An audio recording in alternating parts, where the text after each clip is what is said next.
변함없이 그전에 하던 대로 시대의 소망 17장 오늘은 니고데모에 대해서 하겠습니다. 부제는 거듭난 사람입니다. 예수님께서 성전을 정결케 하실 때 그 기둥 뒤에 숨어서 그 모든 광경을 지켜보던 사람이 있었습니다. 그 사람이 누굴까요? 산헤드린 회원이었던 니고데모였습니다. 그는 그때 예수님의 얼굴에 나타난 그 하나님의 능력을 봤어요. 그 다음에 가난한 자들을 받아들이시고 병자들을 치료하는 그 모습을 봤어요. 병자들의 또 가난한 자들의 얼굴에 나타난 기쁨을 봤어요. 그들의 입으로 주님을 찬양하는 소리를 들었어요.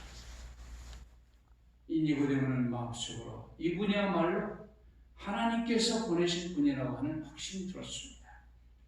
그래서 그는 밤중에 예수님을 찾아갔어요. 랍비여, 당신이야말로 하나님께서 보내신 분이 틀림없습니다. 하나님의 능력이 아니면 당신이 할 수 있는 그런 역사를 할 사람이 없습니다. 이렇게 말을 시작했습니다. 예수님과 좀 토론을 하기를 원했어요. 그때 예수께서 첫 마디가 뭡니까? 진실로 진실로 내게 이르노니 사람이 거듭나지 아니하면 하나님의 나라를 볼 수 없느니라. 너 지금 무슨 토론하러 온 것 같은데 필요 없어. 거듭나지 않으면 하나님 나라 못 간다. 어디 못 간다? 천국 못 간다. 성경에서 신약에서 예수께서 결단코 천국에 들어가지 못하리라 이렇게 말씀하신 게 두 번이 나와요. 한 번은 마태복음 5장 10절입니다. 너희 의가 서기관과 바리새인보다 낫지 못하면 결단코 천국에 들어가지 못하리라. 또 한 번 어디 나올까요? 마태복음 18장에 나옵니다.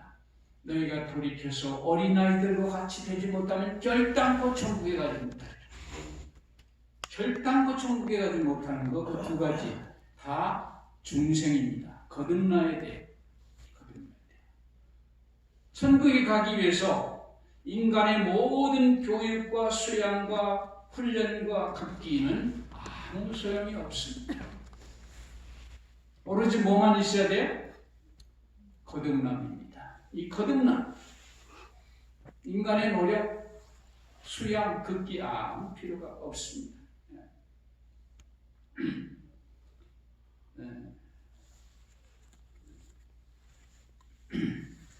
중생에 어째서 필요한가? 그래서 필요한 거예요. 위로부터 오는 새 생명을 받아야만 가능합니다. 예수께서는 니고데모에게 그대가 필요로 하는 것은 이론적인 지식보다 영적인 중생이다. 그대는 그대의 호기심을 만족시킬 것이 아니라 새로운 마음을 가져야 한다. 그대가 하늘의 사물을 인식할 수 있으면 먼저 위로부터 오는 새 생명을 받아야 한다. 모든 것을 새롭게 하는 일이 일어나기 전에는 그대가 나와 더불어 나의 권위와 사명에 대해서 토론할지라도 그것은 그들을 구원하는 데 유익을 가져다 주지 못할 것이다 라고 말씀하셨다. 우리가 어떤 사람 성경 열심히 배우면 된다고 해요. 그게 아니에요. 그 어떤 지식 가지고는, 이론적인 지식 가지고는 안 돼요. 아무리 성경을 많이 하는 사람 영적으로 중생을 해야 돼요. 그 다음에 새로운 마음이 바뀌지 않으면 소용없어요. 맴이 바뀌면. 그래서 위로부터 오는 새로운 생명을 받아야만이 거듭나는 겁니다. 그래야 구원을 받고 결단코 천국에 들어가지 못해요. 이거 외에는.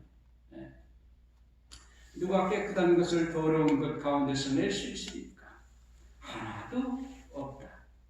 어떤 인간의 발명품이라도 죄 지은 영혼을 위한 치료제를 발견할 수 없다. 육신의 생각은 하나님과 원수가 되나니 이는 하나님의 법에 굴복하지 아니할 뿐 아니라 할 수도 없습니다. 마음에서 우러나오는 것은 악한 생각과 살인과 간음과 음란과 도덕질과 거짓 증거와 해방이다. 마음의 맹물이 맑게 되려면 먼저 마음의 샘이 정결하게 되어야 한다. 자기 자신의 행위로 율법을 지킴으로 하늘에 이르고자 힘쓰는 자는 불가능한 것을 시도하고 있는 것이다.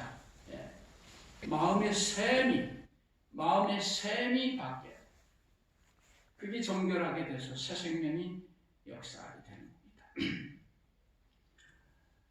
중생의 과정은 뭔가? 성령의 역사로만 가능한데 바람이 임으로 불매 내가 그 소리를 들어도 어디서 오며 어디로 가는지 알지 못하나니 성령으로 난 사람은 다 이러하니라.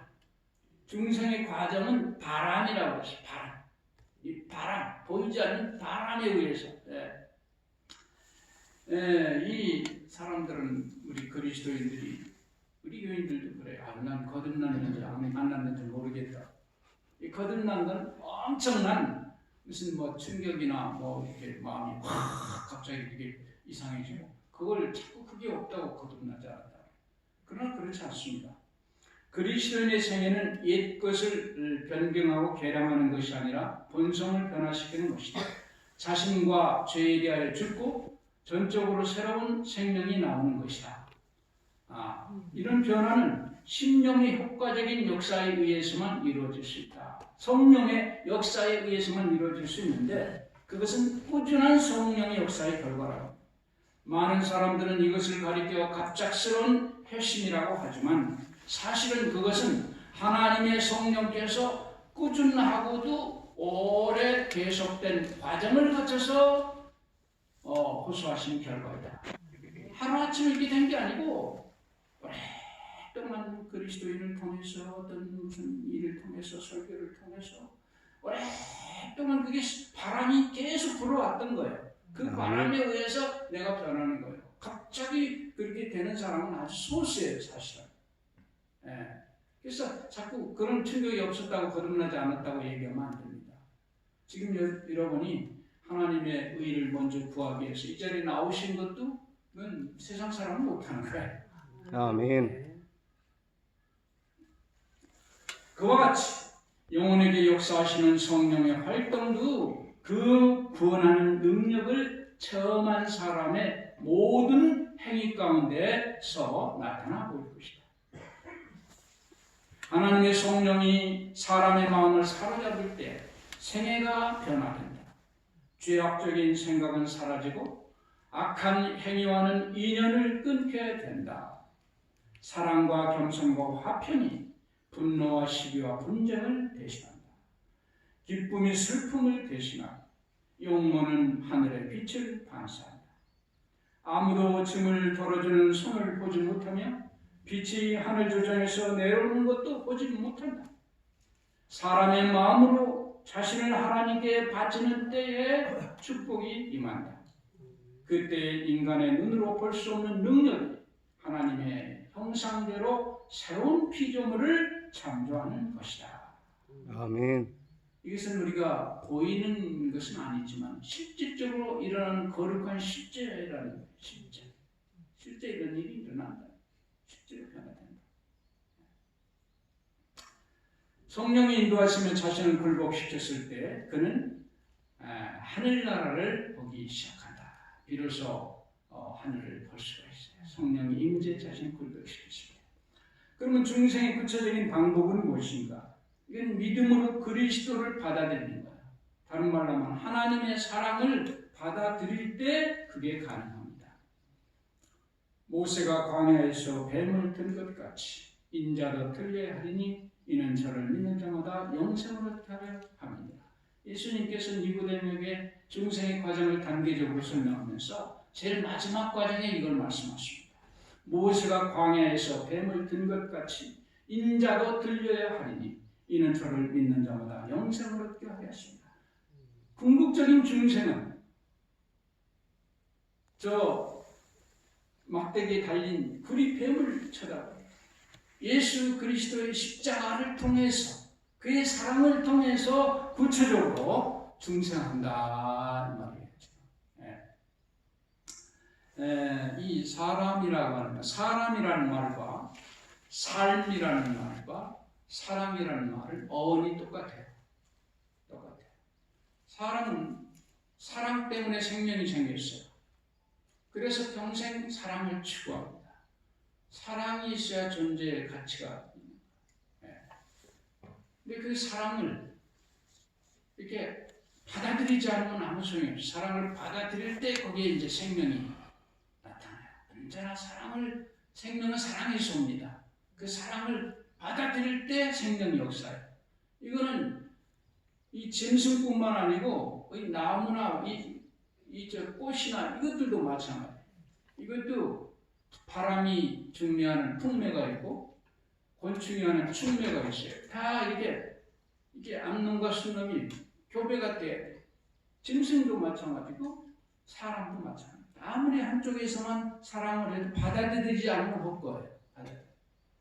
그런데요, 이 육신적인 사랑을 받아들이면은 육신적인 생명이 생깁니다. 육체적인 생명이 육체적인. 그러나 영적인 하나님의 사랑, 지고지순한 아가페의 하나님의 사랑을 우리가 받아들이면 지고지순한 영적인 생명이 우리 안에 탄생하는 거예요. 아멘. 그걸 갖다가 거듭남이라고 합니다. 우리가 거듭난다는 건 다른 방법으로 되는 게 아니에요. 예수 그리스도를 통해서 나타난 하나님의 지고한 사랑을 내가 믿음이라는 수단으로 받아들이는 거예요. 그 사랑을. 그게 존재. 그렇게 하면 내 안에 새 생명이 역사하는 겁니다. 이게 거듭남이고 하나님의 생명으로 그 다음부터 살게 되는 거예요. 여기 보세요. 십자가에서 비추는 빛은 하나님의 사랑을 드러낸다.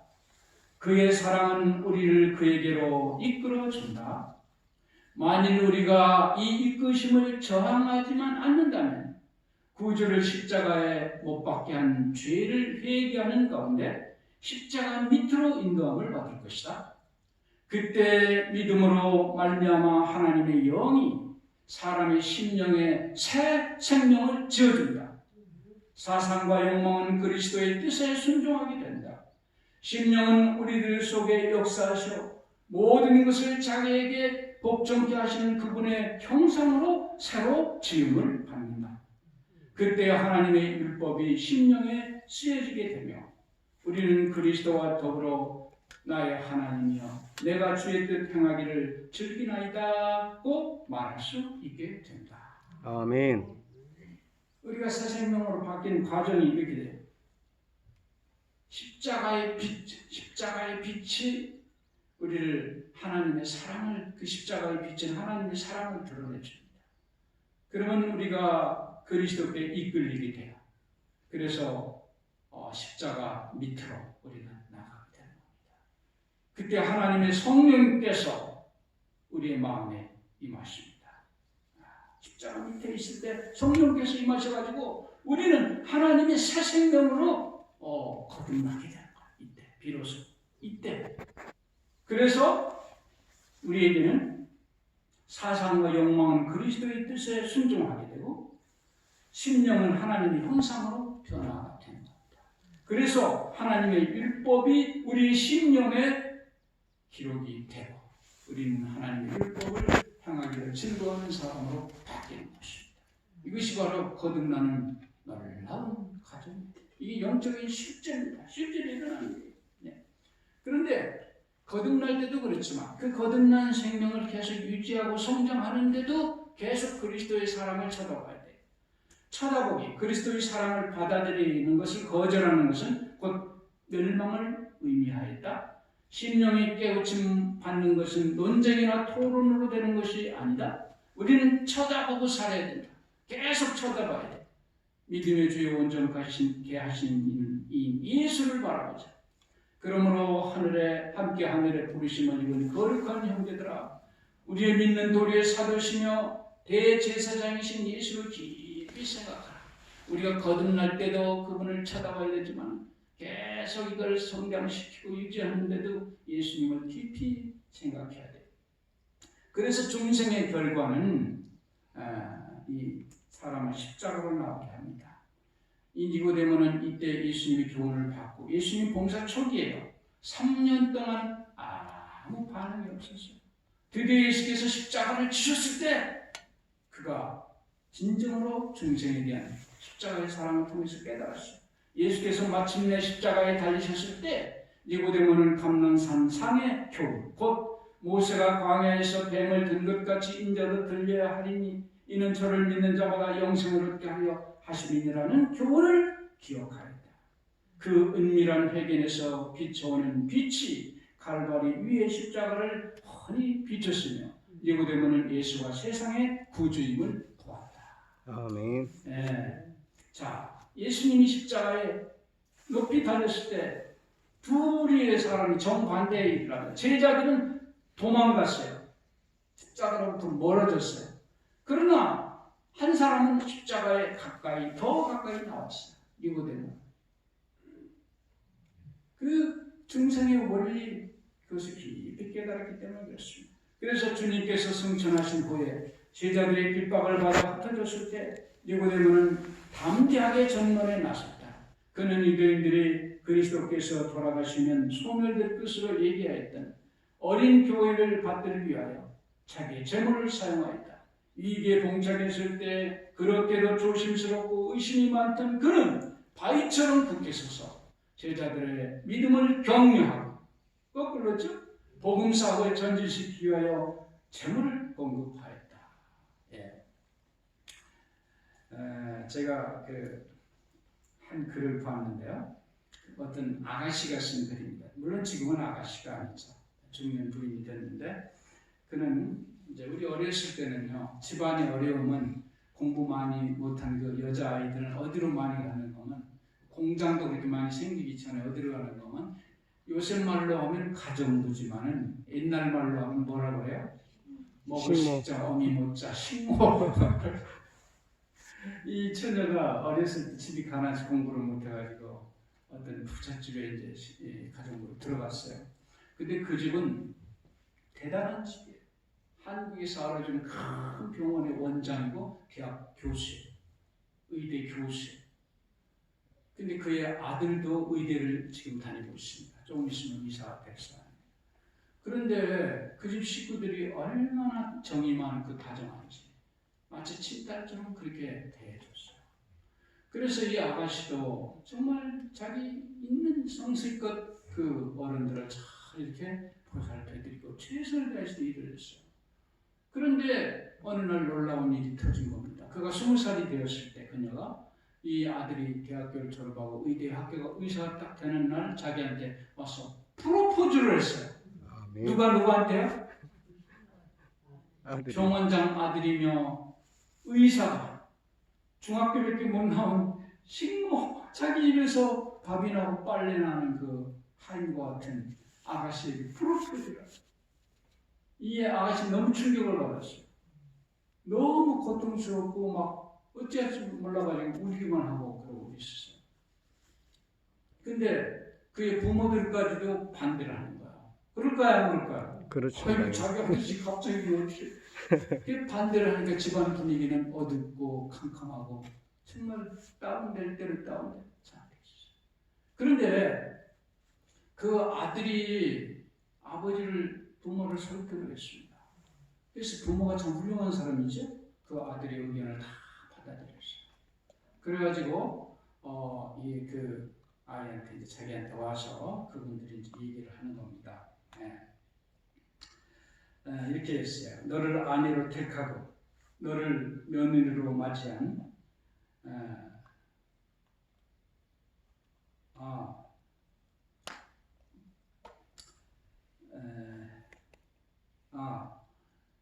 너 우리 아들이 너 이렇게 프로포즈 한 거 이거 잘못된 거 아니다. 그걸 그대로 받아들여라. 그렇게 하고 권고를 했어요. 그러면서 뭐라고 했는가는 너를 아내로 택하고 너를 며느리로 맞이한 우리에게 정말 갖고 싶은 것이 있다면 네가 의사인 남편의 아내답게 되는 것이고 병원장의 며느리답게 되는 것이다. 최선을 다해서 살면서 이 가문의 당당한 일원이 되거라. 이렇게 설득했어요. 아멘. 네, 그래서 그 말을 듣고 이 아가씨는 크게 깨달았습니다. 그래서 그녀는 어떻게 하기로 했느냐? 정말로 의사의 아내답게 병원장의 며느리답게 되는 것. 그것이 첫 번째 그가 이 가정을 위해서 할 수 있는 일이고, 그 다음에 최선을 다해서 열심히 살면서 당당한 이 가족의 일원이 되는 것이 내가 이 가정에서 해야 될 일이다. 은혜를 갖는 일이다. 이렇게 생각을 하고 그를 받아들이고 결혼했습니다. 그리고 그 남편과 부모의 뜻에 따라서 중학교밖에 안 나온 사람이 고등학교 검정을 해가지고 고등학교를 나오고 대학교를 간호과를 택해서 대학교를 간호사가 돼서 나왔어요. 아멘. 그런데 그 동안에 얼마나 그 중학교밖에 안 나온 사람 얼마나 어렵겠습니까? 대학까지 내 나이가 먹어서. 그렇지만 뼈를 깎는 고통이 있었지만 그 부모들이 시부모가 나를 인정해주고 받아줬다고 하는 그 감격, 그것이 힘이 돼가지고 이길 수가 있었다고 하는 것이죠. 그래서 그들에 대한 감격과 감사가 그의 기쁨이 되고 보람이 되어서 그의 삶의 원동력이 되었다. 그래서 그분들에 대한 감사의 마음이 자기의 힘이요 자기의 재산이라. 아멘. 나 같은 사람을 정말 보잘것없는 사람을 이 가정의 일원으로 받아준 이 가정에 대한 감사의 마음이 자기가 살아가는 힘이요 재산이라는 겁니다. 아멘. 여러분, 벌레만 또 못하고 티끌만 또 못하고 요새 송충이가 많죠. 저는 그렇게 생각해요. 송충이만 또 못한 것 같아요. 정말 해충. 그런 우리를 당신의 아들의 생명을 바쳐서 완전히 용서하시고, 그것뿐만 아니죠. 하나님의 아들로 삼아주시고 딸로 삼아주시고 하늘의 유업을 다 주시고 영원토록 당신의 보좌에서 통치하는 그 놀라운 하나님의 은혜를 생각할 때, 그것이 우리가 이 땅에서 역경과 어려움과 고통을 이길 수 있는 원동력이 되고 힘이 되는 것입니다. 그 힘을 통해서 우리는 그리스도의 아름다운 형상을 향해서 오늘도 나갈 수가 있는 것입니다. 아멘.